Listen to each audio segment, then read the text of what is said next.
Today you're going to learn about what's in the waters of the Blue Hills. Maybe you've seen fishes in Houghton's Pond or Ponkapog and wondered what types of fishes, where they came from, or maybe you're looking for some insider tips on where to fish in the Blue Hills. Today we're going to answer all of those questions and all of your questions. We hope we are flooded with your questions today.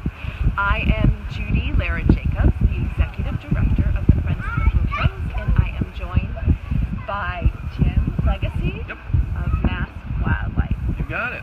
And right, before we jump in, we would love to know whether you have fished in the Blue Hills. So just a quick yes or no comment below, that would be great. Just let us know. So, as I said, that's good. We are joined by an expert who's going to be speaking up to us about fishing in the Blue Hills. So, hi Jim, thanks for talking to us. You are welcome, Judy. And you want to get started just by giving us a sense of why you became interested in this field? And sure, absolutely. Well, I started doing what these folks are doing when I was 9 years old. I started fishing. So fishing was my gateway activity to the outdoors, and that's why we do this program with Mass Wildlife. Your state Fish and Wildlife Agency wants people to care about the outdoors, gain an appreciation for it. Fishing is one easy way to do it. Low-hanging fruit, gateway activity.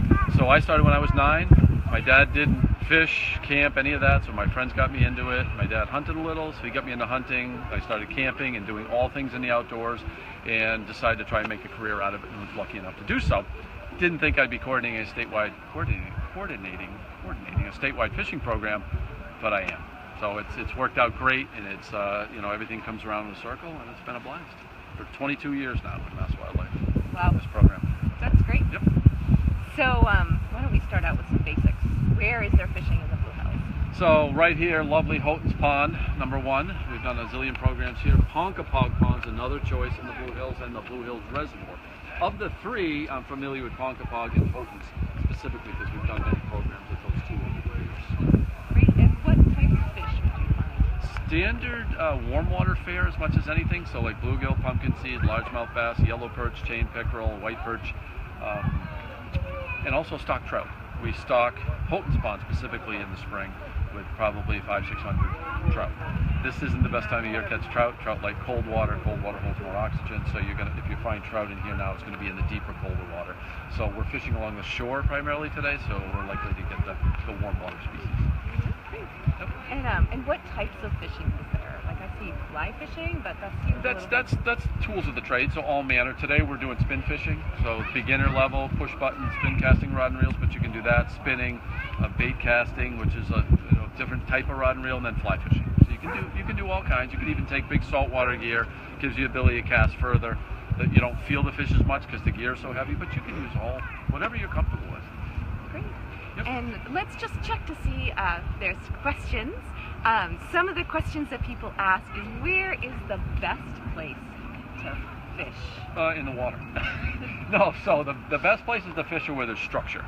So fish like structure. They like houses just like we do. So they like overhanging trees, basically shade lines. So plants, rocks, places that would give them cover to either hide from predators or hide away from prey, so they can attack predators, or they can come out and feed on prey fish. So just like us, we have habitat, we have our houses, they have their houses within the pond. So look for structure.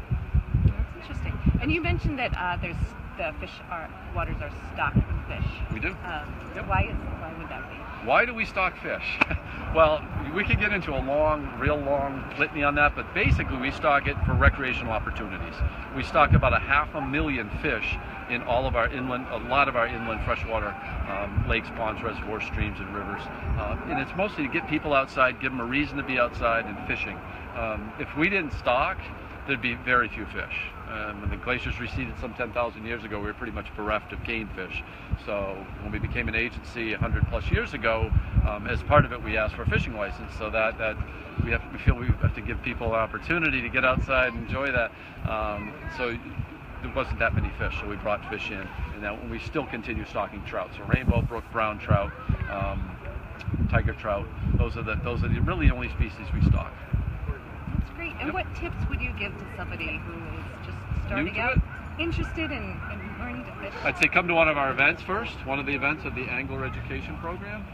But primarily I'd fish at a pond, still water environment. I don't think I necessarily fish in a river to start with. Ponds are easier. I'd start in freshwater, and I would start fishing when it's warmest. So June, July, August, September. The fish that you're likely to see on a day like today, even though today's a cool summer day, are pumpkin seed bluegill bass. And these fish are more obliging. They're a lot more eager to bite when the water's warmer. So it's a lot easier to catch them this time of year. So in a pond like this on a day, a little bit warmer than today, but a day like today in the summer. Yep. Great. So should we check to see if there's any last questions? If you're watching this on the replay, feel free to leave comments and questions, and we will certainly answer them at a later date. Are we going to try and walk over and see some fish? Sure, we can do that.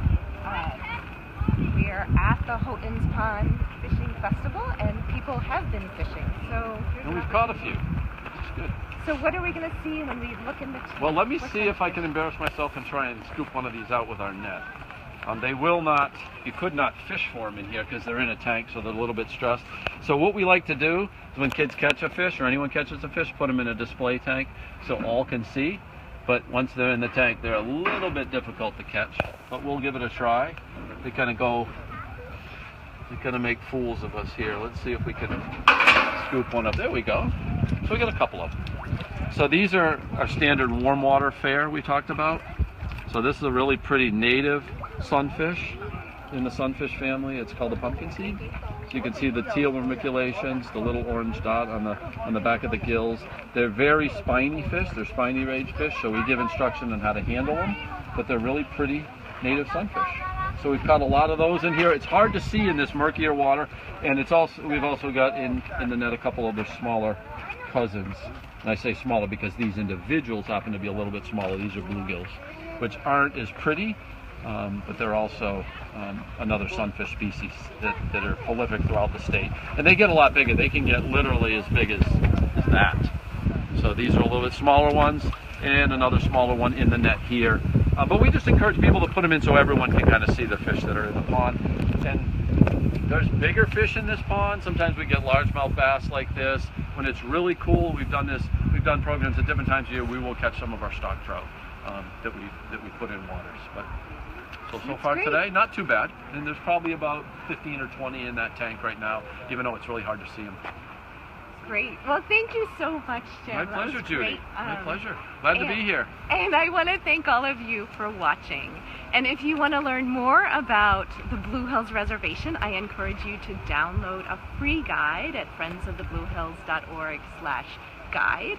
And often people know really well one piece of the Blue Hills, but the Blue Hills is really big, over 7,000 acres and over 100 miles of trails. So I encourage you to start exploring by getting the guide first, friendsofthebluehills.org/guide. And thank you again for watching, and I hope you have a wonderful weekend exploring the Blue Hills.